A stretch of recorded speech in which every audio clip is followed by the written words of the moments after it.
So we're a diverse club. We've got players, members and volunteers from all different ages, genders, culturally and linguistically diverse backgrounds. But a few years ago we did identify a gap, and that was being able to adequately provide opportunities for people with disabilities to enjoy tennis. Can we have the next slide, please? That was the start of our All Abilities program, which we've been running successfully for about 3 years now. We have a range of people aged from about 6, I think is our youngest, through to about aged 50, who come for weekly sessions. They range from physical and intellectual disabilities or both, so we make sure our program is something that can accommodate everybody. I've just got a little video to play for you that hopefully works. If we could just have the next... Coming to tennis clubs is not all about playing tennis. Ferntree Gully Tennis Club here is inclusive for everyone, no matter what your background is. We've always felt that a tennis club seems to have this snobbish thing about it, that if you're not a member you can't play, and if you can't play tennis properly then you're not welcome. I think sometimes we can get a bit distracted being from the tennis community ourselves in recognising that the big fences we have are here for keeping the balls in. It can look a little bit daunting and don't create the most welcoming environment. It's a real team atmosphere here at Ferntree Gully, giving people with a disability a chance to have a hit and play tennis. How do we actually engage the community? We really thought at grassroots level there was something that we could add as a club which may not have been there. I was playing tennis, then I had an accident, and then I hadn't played since then. I always liked tennis, and I kept meaning to do it, but I couldn't find anywhere. And then there was the local newspaper that had an article on this place and about the All Abilities with another guy in a wheelchair. So I thought, oh, perfect, it's down the road. I came down to try it out. It's a place where anyone can come and play, which is a pretty amazing thing.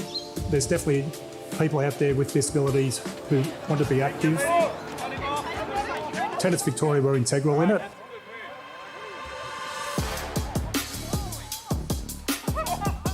We brought in partnerships with Special Olympics Australia for the Melbourne Eastern Ranges. Special Olympics Australia play a big part because we've got people that perhaps have never worked with people with disability.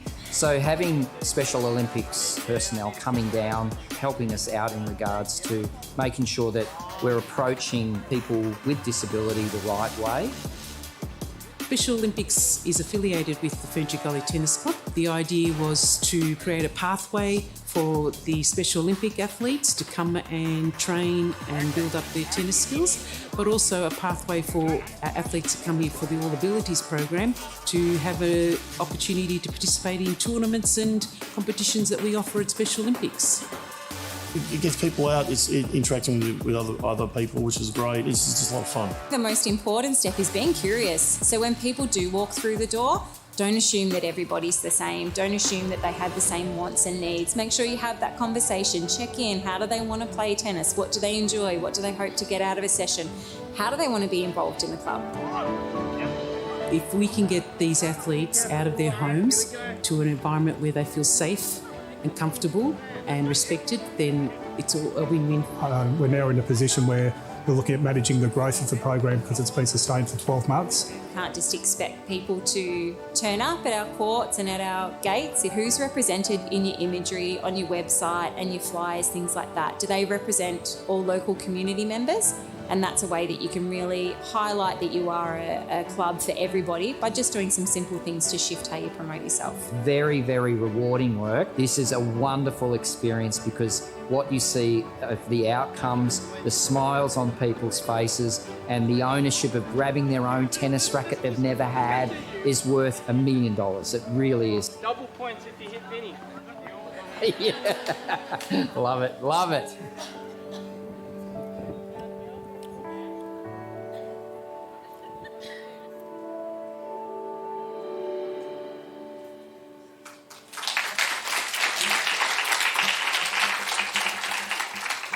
Thank you so much, and thank you to Tennis Victoria that helped create that video for us. I think it paints a really good picture of the program and hopefully has given you a good feel for the way the program operates. Once we had the All Abilities program up and running and we had people successfully coming each week for tennis, we really wanted to think about what was the next step for the club. And it was really about how do we take this beyond just tennis. I mean, I shouldn't say just tennis because it's such a big part of what we do, but we really wanted to look at what complete inclusion can look like for the club and how else can we involve people in the club. What other ways would they like to engage with us and what other things can we get them involved with? Can I have the next slide, please? So a really big important part of it has been finding meaningful volunteers, volunteer roles for people to fulfil within the club. So I've just put a few photos on the next couple of slides here, just showing some of the ways that people have been involved in the club. So Bunnings barbecues, festivals and things like that, packing of show bags. Sorry, can we just go back to the last one? Sorry, I'll just point out a couple of little things there. So we've already heard mention it from a couple of the other organisations about the Bunnings barbecues. We found that's been particularly popular with some of our volunteers that do have disabilities, as being a way of that they can contribute to the club.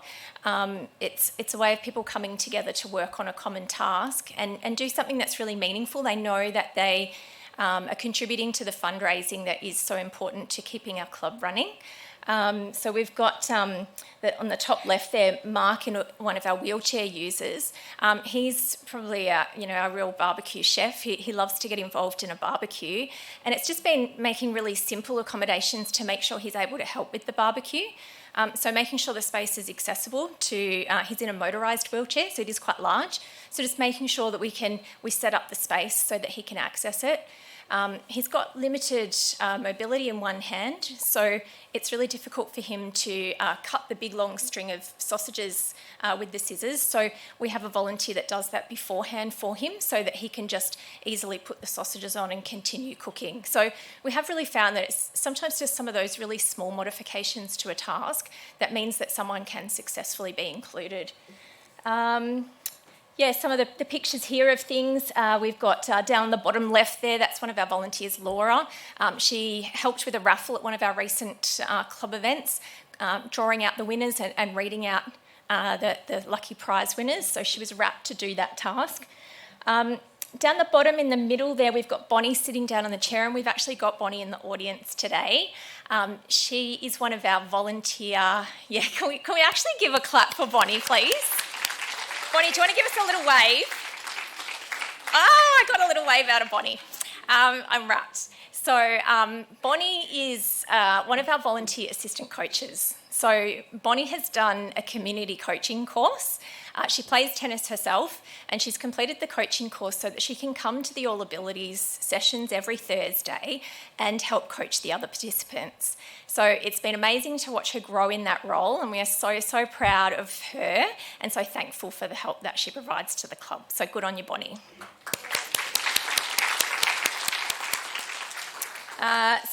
There's Bonnie there again on the left, so as our assistant coach. So she's also gone off and done some leadership courses. So she's done a young women's leadership course through Knox City Council and a leadership course through Tennis Victoria. So it's been great to see her involvement in those programs and for her to grow and develop into leadership roles within the club. So we're really excited for a long and rewarding relationship with Bonnie and looking forward to seeing her continue to grow with her volunteering. We've also got Laura in the middle there. So this is her second year on our committee. She's been really involved in contributing ideas, particularly towards events. She loves a good party or Christmas party or end of term breakup. So she's keen to put forward her ideas, share suggestions for how we can improve things for next time and assist in the setting up of events. So we really appreciate all the work that Laura does. We've also got Mark, who's joined the committee. He joined at our last AGM. It's been really important to have Mark's involvement in the club in terms of accessibility. Last year, we were really thankful to have Knox City Council renovate our club rooms to improve the accessibility of our space. And Mark was really important in the design of that to look at how we can make sure pathways are clear, there's easy access, the toilet facilities are appropriate and that sort of thing. So since then, he's stayed on in a committee role, and it's great to have him being able to share his lived experience when we're making changes at the club. Social events and parties are another way that we love to include all of our volunteers. We find that it's a great way to bring everybody together. Some of our volunteers don't always have time to contribute on a really regular basis, so being able to help out at events just when they can is a great way of keeping them involved as well. So some of the challenges, and look, I've really just put a few here on the slide, but these are some of the things that we've had to address, just barriers to overcome to really make sure that we can include volunteers with disabilities. So a big one is probably that top one, so assumptions that people with disabilities can't contribute. We've certainly found that they can, and we've found that they're really willing to. So it's been looking at how we as a club can kind of address that assumption. And I think part of the way that we do that is actually celebrating our successes. So when we have volunteers with disabilities who do contribute in meaningful ways and have success, we're keen to share their stories. So whether that's in end-of-term newsletters or through our social media, using photos is a great way to kind of convey that to other people. Oh, sorry, could I just go back to the last one? Thank you.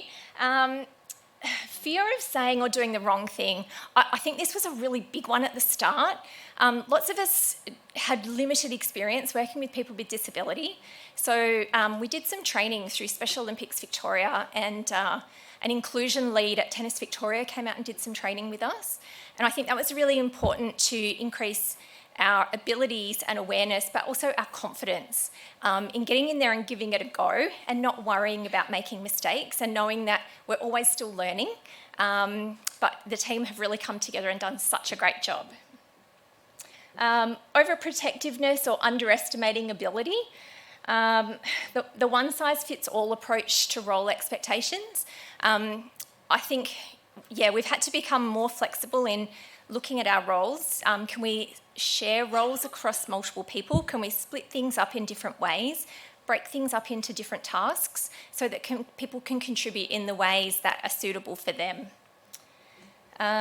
Same with some volunteer tasks requiring particular skills. So we're really lucky to have Bonnie. She's got a high level of tennis playing experience herself, but she's now developed skills in coaching too. That sort of role won't be suitable for everybody. So it's really making sure we're matching volunteers with the right sort of roles. Physical accessibility, limitations of the space and equipment. So I mentioned before about just making sure, in particular for Mark in the wheelchair or our other wheelchair users, that they can access the space. And just thinking ahead about how are we going to make things work? How are we going to make sure people can get where they need to be? Is the equipment suitable for them? Are they going to be able to physically do the task? Lack of time and inflexible schedules, and I think that probably applies to all of us and probably everyone in the room as volunteers. I'm sure you're all busy juggling work and home and family commitments. So we sometimes as volunteers ourselves don't necessarily have as much time as we would like to be able to support our volunteers with disabilities. So sometimes that can be a little bit of a challenge. Sometimes those other volunteers themselves have busy lives too, so we do find a lot of our volunteers with disabilities often have a lot of programs they attend or therapies or appointments and specialists and things that they need to go to quite regularly. So sometimes their time is limited, so it's just working out ways of fitting them in with our volunteer roles where we can. Sometimes we do have limited support from families or carers or from their support workers. So again, just working out ways of where we can fit people into the program and working on what sort of supports they do have. Sometimes it's also just a matter of having a conversation with people about what kind of support they've got so that we can work out what is manageable within that support. Communication barriers can be an issue. So there's a few different types of communication barriers there. We do have some people in the program that are non-verbal and one who is hearing impaired. So communication barriers can be a bit of an issue at times as well. And the last one there, limited quiet spaces or areas for sensory regulation. Some people do find, tennis clubs can be busy, they can be noisy, there can be balls flying everywhere and lots of people clapping or cheering.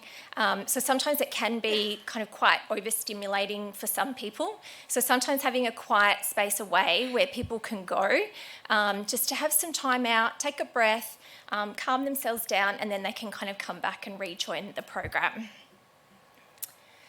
So a couple of things that we've learned is that inclusion is ongoing. So it's not just something that, you can tick a box and say done and dusted. It's something that we're going to be continually working on throughout the life of the club.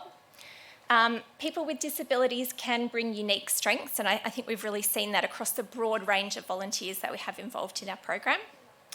And that small changes can have a big impact. So sometimes we've just made little adjustments, little tweaks here and there as a way of being able to involve somebody, and that then has been so rewarding for the volunteer themselves, as well as all the rest of the participants and the club in general. And so just looking ahead, some of the things that we have either kind of in the planning process at the moment or kind of maybe a little bit more aspirational, but hopefully we will get there. So the Sunflower Hidden Disability Training, I'm not sure if people are kind of aware of that program, but that's something that we're looking to get done by the end of the year, is having some of our volunteers and committee do that training. And that program uses the sunflower as a symbol to represent people who have a hidden disability and might need a little bit of extra support. So inclusive signage, we've actually just received a grant from Tennis Victoria to install some inclusive signage at the club, which would be great. We're also working on putting together a Healthy Clubs Gender Equity Workshop that will be running in the next couple of months. Auslan training is something we do hope to put out there within our club community. As I mentioned, we have someone in the program who is hearing impaired. A couple of our other people with disabilities are non-verbal, and they do use some basic sign language to communicate. So having some Auslan training for our committee, our coaches, the rest of the club community would be a way of really being able to include everybody and break down some of those communication barriers. Like I mentioned before about having a quiet space, we are keen to work with council to put in a sensory space and playground area. We do have a very small little playground at the back of the club, but something with equipment that's suitable for people with disabilities, but also as a quiet sensory space for people as well, that they can kind of take that time out away with some just attractive plantings and just a really lovely area is something that we're really keen to see in the future for the club. We'll continue to build our volunteer team and the roles that we have available as well. So I think now that, step by step as we accomplish things, we're keen to kind of do more things and look at what else can we get people helping with. And I know there are some of us who are such keen volunteers. We have a habit of, and I know I'm one of them, I'm guilty of it, just jumping in and doing something because I think it's quicker and easier to do something myself, and I don't want to bother other people by asking them to help, but people love the opportunity to help. So sometimes it's, me and a couple of others taking a bit of a step back and having a think about how else can we involve someone else in this task. Let's let them have a go. Continue building our club culture. I mean, that's been one of the most rewarding things, I think, as part of this program, as just to see how the whole club community has embraced having players with disability as part of the club. And networking and collaboration. So we've had quite a few clubs that have, not just tennis, other sporting clubs as well, have come out to have a look at our program to see the way we do things. And hopefully we're able to inspire other clubs to take some steps towards inclusion as well. And just a few quick little thank yous for some of our sponsors and supporters. I do really have to say an amazing, huge thank you to Knox City Council. They have been part of this program right from the very beginning, whether that's through funding, through expertise, renovating the club rooms, as I mentioned. The council have been hugely supportive, and the club so appreciates everything that they do for us. The other one too, of course, is Tennis Victoria. So they have people in specialised inclusion roles, and we've really valued their expertise. They've also given us grants as well, which has been amazing. And some of the others on the list there that are all kind of sponsors and donors to the program, which has been fantastic. So that is it from me. Thank you so much for the opportunity to share our story.